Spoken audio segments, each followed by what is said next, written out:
It's absolutely crazy when you look back on where we were this time 3 years ago, 2 years ago, even 1 year ago, and you think the people that were enforcing all this obviously weren't playing the game at all.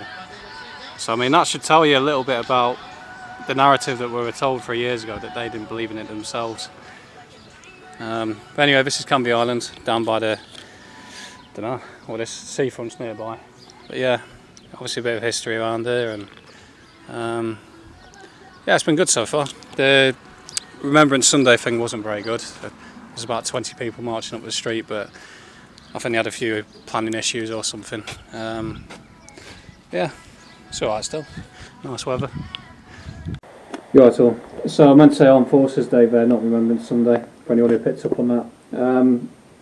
I have to say, the locals of Canvey Island, I think they're quite switched on. There's barely anyone out for the Armed Forces Day parade that marched through the town. And the locals sat at the cafe, shouted to the guy shouting left, right, basically to shut up.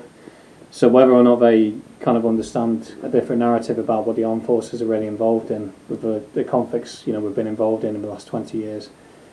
Iraq was for oil. There's no way of getting around it. And also when I went to the field afterwards, King George's Field, I think it's called, and that was totally deserted. It was just so strange. It was like something like a comedy sketch when they were marching through the town. It was like one or two people awkwardly clapping because no one else was, but there's barely anyone on the streets either at all. I thought it was quite telling as well. There was that stop wars thing by the shutdown. I've only just realised that the shutdown cash machine has been boarded up with wood, and someone had spray painted stop wars on there.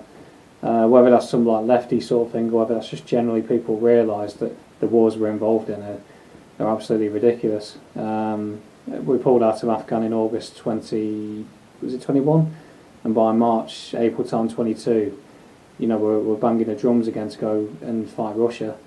It just never seems to end. It's like an endless cycle.